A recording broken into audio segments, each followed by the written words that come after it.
Atalanta secured a vital 2-2 draw against Juventus with Koopmeiners scoring both our goals, with us gaining a vital point in the top 4 race in Serie A. Obviously, these are my considerations, and you are free to write anything in the comments and replies.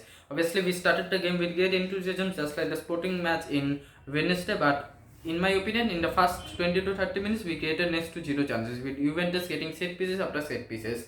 It was us who broke the deadlock with a set piece from our own, with a very clever free kick routine initiated by Mario Pasalic and finished up by Koopmeiners, with Chesney stranded in his own net. Obviously, as Pasalic said in the post-match presser, that we tried this free kick routine in many games, but the opponent studied us. This time, Juventus, they were very lax in defending. In fact, Danilo was very slow in getting to Koopmeiners, and Koopmeiners basically shot into an empty net. In the second half, Juventus scored 2 goals in quick succession with Cambiaso, who I think is very underrated, and obviously Milik, who had a solid game, but not to the standards of Dusan Vlahovic.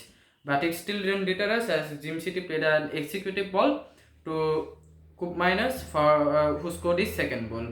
Obviously, coming to the player considerations, I think that Atalanta players did as much as they could have done. I think Karnaseki was absolutely brilliant in claiming crosses like always and made 2 or 3 very vital saves. Obviously, he could have saved the Milik shot, but I think whatever they did was absolutely perfect.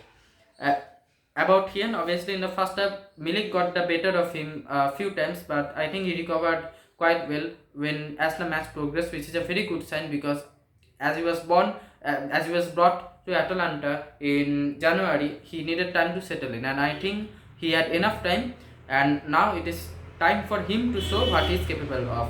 Obviously, with Kolasinac missing, Jim City was played as the left centre back, and he provided the assist for Koopmeiners. But even I think was solid defensively, not like Kolasinac, but still he did what he was supposed to do.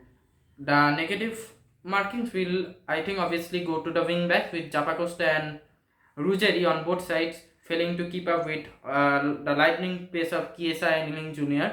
on both flanks. But otherwise, that I think attacking wise they were really good. As for the midfielders, Mario Pasalic, one of the best ball circulators in the league.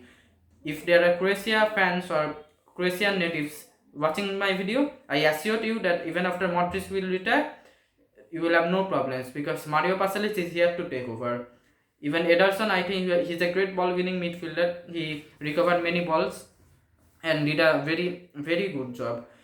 And obviously no words for Koopmeiners, 2 chances, 2 goals. I just have no adjectives to define him. As for Skamaka, he was getting bodied by Bremer regularly in the first half, but I think he managed to hold the ball up well in some occasions and did create 3 or 4 very good chances. Obviously, Salsteketala was substitute, but even his the thing is that even Lukman, when he came on, he was wasting a few counter attacks. So I think the attack could have done a much better job, but I don't think they have the facilities for that in that match. Nevertheless, it was a good away point against a very strong side, who obviously are now third in the Serie A rankings, and I hope that we continue this performance in Lisbon and get to the next round of the Europa League.